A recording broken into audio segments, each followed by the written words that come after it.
He has been around approximately forever. He is 92 years old.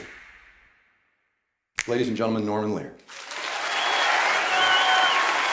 You know what I like about you, Archie? What's that, Maude? Nothing. Norman Lear has changed the face of television. And at least 120 million Americans watch Norman Lear shows every week. Laughter, just has to add time. If lifting weights or running, can add time, God, how laughter can add time. Remember, you heard it here.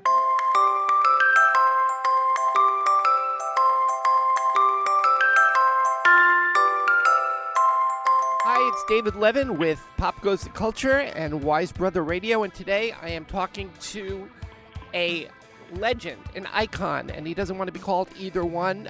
He was... I don't mind it. I don't mind it at all.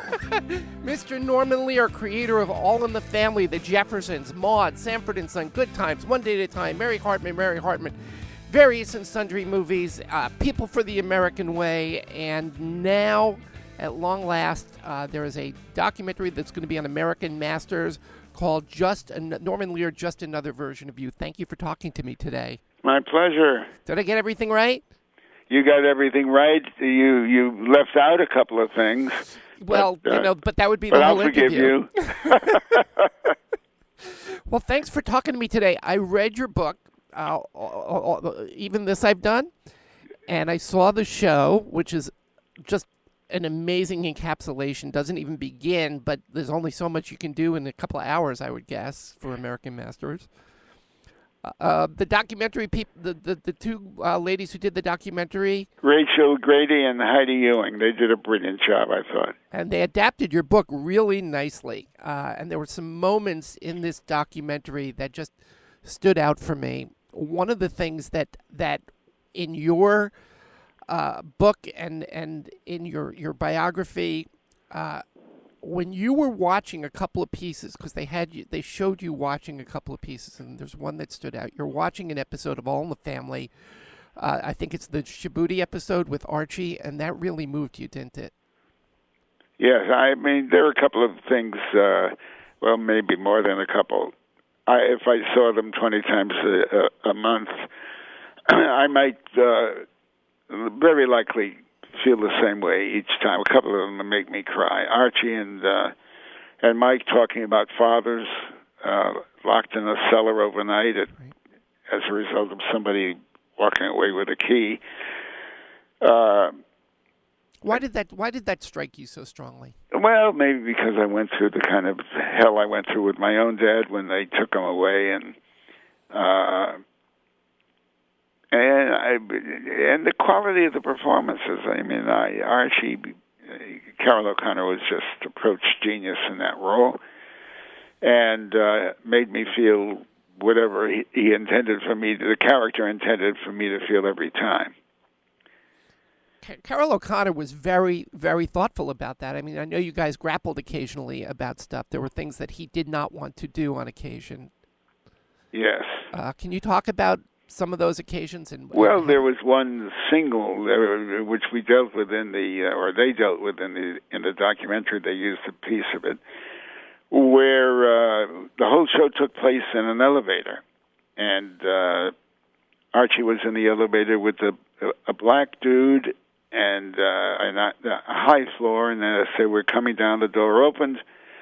I mean, there was a degree of discomfort with Archie just with the black guy in the elevator, and then it comes down a few floors, and a Hispanic, a Latino couple get on. And she has just seen her doctor, and she's within weeks of having her baby. And as the elevator with just the four of them goes down a few floors, it suddenly gets stuck. And it's stuck for some minutes. And the woman, frightened, goes into labor, and she delivers the baby in that elevator. That's the script, and Carol O'Connor just couldn't see himself doing that in an elevator, just those four people, and with a baby being born and so forth. But we were in love with the idea of the camera on his face as a new child came into life. Couldn't stop thinking of how beautiful that would be. And so he wouldn't have any part of it. And we had the most difficult time with attorneys and the network and everything else, and before he finally slipped into the character and did it. And it's as exquisite an episode as I think it was nominated, and I think he won an Emmy that year for it. What a face. With the camera on his face as that baby cries. I mean, as we hear the baby crying, it was extraordinary, and he always extraordinary. I was a teenager when All in the Family came on. I guess I came of age right around that period when it came on the air. And the one thing I noticed, and the one thing I didn't know was possible until you showed me that it was possible, was that you could laugh and cry at the same time. Oh yes, well, you know, everybody knows that the saying, or however it's worded, that I laughed so hard I cried, or I cried so hard I began to laugh.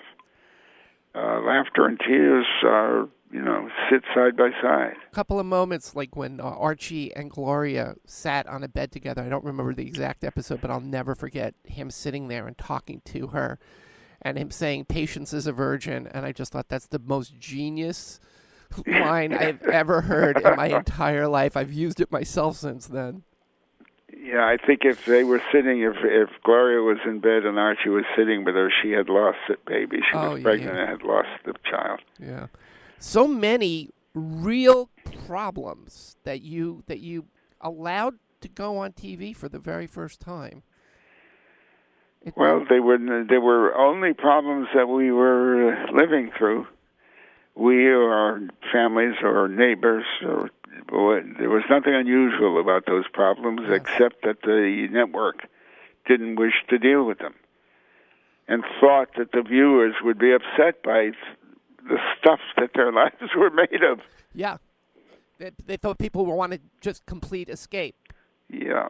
And you offered something a little bit different at a time there, and what's really interesting about that period as opposed to now was that there were 3 networks. So there were no VCRs, just to set that up. There were millions of people watching, millions and millions and millions of people watching. And there were literally 3 choices at any given time for what you could watch on TV. Right. Now things get lost in the shuffle, but everyone knew what All in the Family was. Everyone knew what the Jeffersons were. It was groundbreaking at the time. How have things changed, do you think? How have things changed? For TV. Well, I mean, we are a nation of excess, and there's no place where it's more visible than on the amount of entertainment that exists now with all of the networks and cable channels and so forth. It's just extraordinary how much there is. In the course of any given week, I must hear from a couple of friends that I couldn't respect more who are saying, "You mean you're not watching Night Manager or Transparent or this one or that one?" And I try to keep up, but it's impossible to keep up. It's impossible to keep up. But you're jumping back into the fray with an updated reimagining of One Day at a Time. Yes, with a Latino cast with Rita Moreno playing a grandmother, Justina Machado the mother.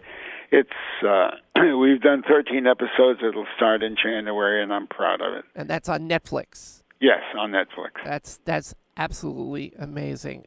Just 1 or 2 more questions.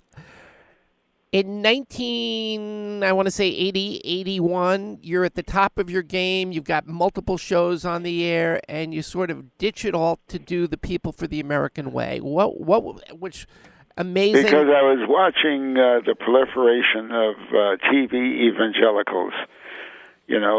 Pat Robertson here, and then a Jerry Falwell, then a Jimmy Swaggart,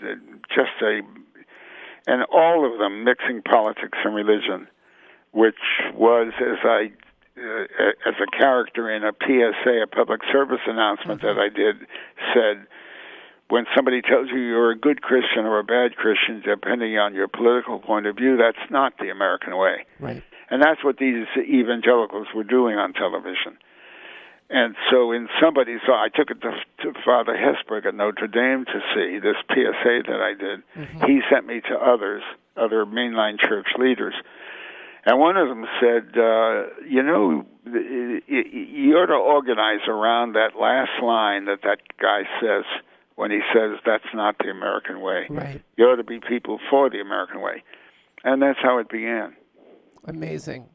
I can't even begin to tell you how many different things that I respect you for, and well, I appreciate that. Your work, your writing, your work in the political field and in the social awareness aspect of it. You've really quite a career, and continues.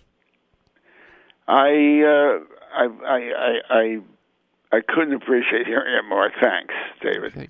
My pleasure. And just one more thing. I have done an interview with your partner, the late Bud Yorkin, and yes. I'm going to be posting that on YouTube. Do you want to say a few words about Mr. Yorkin? Well, Bud Yorkin was one of the gentlest, sweetest, dearest, most talented guys. I adored him. And we were great, great friends, even long after we were working day to day together. We remained great friends. And I salute his memory. Thank you so much, Norman Lear, for talking with me today. Once again, American Masters on October 25th. And you're also doing Epic's original docuseries, America Divided, which is going to be on Fridays from September 30th till October 28th. And I urge people to go out and get your book.